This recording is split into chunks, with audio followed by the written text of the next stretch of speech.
Hello everyone, good morning. আমার নতুন আরও একটি ভিডিওতে তোমাদের সকলকে জানাই অনেক স্বাগত আর অনেক ভালোবাসা।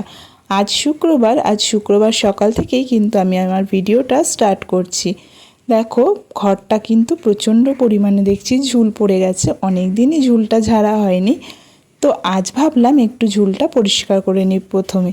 তো বিছানা কিন্তু গোছানো হয়েই গেছে, আর তারপর কিন্তু ঘরের যে চারিদিকে ঝুলগুলো ছিল সেগুলো একটু পরিষ্কার করে নিলাম। আর তারপরে কাচটাও একটু পরিষ্কার করে নিলাম, কারণ গতকাল ঐশী কী করেছে, ঐশী সেই কাচগুলোকে জল দিয়ে মুছেছে আর একটা কাপড়ের টুকরো দিয়ে মুছেছে। তো জল দিয়ে মোছার জন্য কাচগুলো পুরো চাপচাপ হয়ে গেছিলো।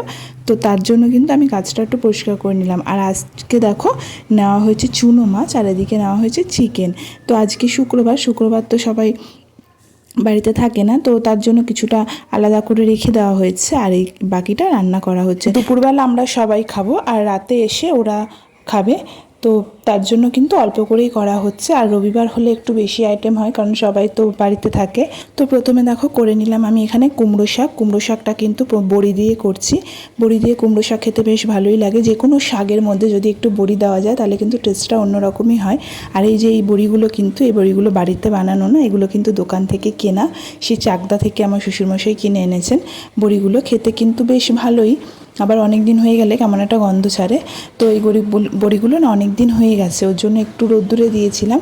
তারপরে যখন খাচ্ছিলাম, মানে খাওয়ার সময় দেখছিলাম কীরকম একটা গন্ধ ছাড়ছিল। তো যাই হোক, শেষ হয়ে গেছিলো, বুঝতে পারিনি প্রথমে, তো দিয়ে দিয়েছি। তো শাকটা বেশি খাওয়া হয়নি, শাকটা কিন্তু ফেলানোই গেছে। তারপরে কিন্তু এদিকে চিকেনটাও করে নিলাম। চিকেনটার জন্য তো প্রথমে আমি মশলা রেডি করেই রাখি সব সময় আলাদা। তারপরে চিকেনটা করার পরে কিন্তু আমি চুনো মাছটা করে নিয়েছিলাম। আর চুনো মাছটা আমি সর্ষে পোস্ত দিয়ে করেছিলাম। তো চুনো মাছটা সর্ষে পোস্ত দিয়ে ঝাল খেতে বেশ দারুণ লাগে আমার। তো সেই জন্য আমি আমার মাছ কটা একটু করে নিয়েছিলাম, আর বাকি মাছ কটা আলু দিয়ে একটু করে দিয়েছিলাম ওদের জন্য। কারণ বাড়ির বাকি সদস্য যেসব আছে তারা কিন্তু সর্ষেটা একদম অ্যাভয়েড করেই চলে, কিন্তু আমার যেহেতু সর্ষেটা ভালো লাগে ওর জন্য আমি টুকটাক খাই মাঝে মধ্যে। আর এই যে চিকেনটা কিন্তু খুব বেশি আজকে ঝোল করব না, চিকেনটা একটু মাখা টাইপেরই করার ইচ্ছে আছে, কিন্তু দেখা যাক শেষ পর্যন্ত কি হয়। তো এক পিস কিন্তু চিকেন তুলেই নিলাম, যেটা আমি সবসময় করি। এই চিকেন কষাটা দিয়ে আমি ভাত খেয়ে নেবো, সকালের ভাতটা। আর এখন দেখো বেসিনে অনেকগুলো বাসন পড়ে রয়েছে, তো বেসিনের বাসনগুলো অল্প করে ধুয়ে নিচ্ছি, নাহলে তো আবার অনেকটা বাসন জমে যাবে। ওই জন্য কিন্তু বাসনগুলো ধুয়ে নিলাম। আর এদিকে ঐশীও আজকে বাড়িতে, ওকে ভাবছি একটু পড়াতে বসবো।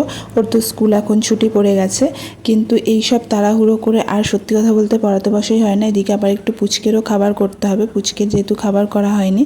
তো পুচকের জন্য এখন মাঝে মধ্যে একটু সবজি দিয়ে করি, মানে সব রকম সবজি দিয়ে একটু সেদ্ধ করে আগের দিন তোমাদের সঙ্গে শেয়ার করেছিলাম। তো ওটা না ও একদম খেতে চায় না, আসলে না খেতে চাওয়ারও কারণ আছে। ওটার মধ্যে তো নুন হলুদ সেরকমভাবে কিছুই দেওয়া হয় না, সামান্য একটুখানি নুন না দিলে নয়, তাই জন্য দিই। কিন্তু এখন তো বাচ্চা, তো ওদের তো এখন নুনটা দেওয়া যাবে না, তার জন্য তো নুনটা অ্যাভয়েড করেই চলার চেষ্টা করি, এই আর কি। তো যাই হোক, ওই জোর জবরদস্তি একটু খাইয়ে দিই। খাওয়ার পরে আবার মাঝে মধ্যে অনেক সময় বমিও করে দেয়। আর তারপরে দেখো দুপুরবেলা খাওয়া দাওয়া করে একটু ঘুমিয়ে নিয়েছিলাম। ঘুমিয়ে নেওয়ার পরে কিন্তু সন্ধে তারপরে কিন্তু এই যে জামা কাপড়গুলো দুপুরে সব ধোয়াধুয়ি করা হয়েছে সেগুলো ভাঁজ করে নিলাম। আর তারপরে তো এখন প্রতিদিন সন্ধেবেলার কাজ হচ্ছে ঐশীকে পড়াতে বসা। আর ঐশীকে যখন পড়াতে বসাই তখন কিন্তু পুচকেটাকেও নিয়ে বসি। ও তো এখন আর পড়তে পারে না, কিন্তু বইগুলো ধরে টানাটানি করে, ছিঁড়ে দেয় মাঝে মধ্যে, এই সব করে। খাতা দিয়ে দিই ওকে একটা পুরনো, তো সেটা নিয়ে ওর মতো করে থাকে, আর একটা পুতুল দিয়ে দিই। তো এইভাবেই কিন্তু দিন কাটছে, এই আর কি। আজ তো শুক্রবার, যদিও আজকে আর ঐশীর পড়ানো নেই, কারণ ঐশী তো আজকে বিকেলবেলা নাচে যাবে। আর প্রথমে ভেবেছিলাম আমিই দিয়ে আসবো, আমারও একটু ঘোরা হয়ে যাবে আর ওকেও নাচে দিয়ে আসা যাবে। আর অনেক দিন বাপের বাড়ি যায়নি, কিন্তু পরে আবার ভাই ফোন করলো যে আমাদের এদিকে ওর একটু কাজ আছে, তাই ওকে বললাম তুই তাহলে নিয়ে যা, আমি আর যাব না।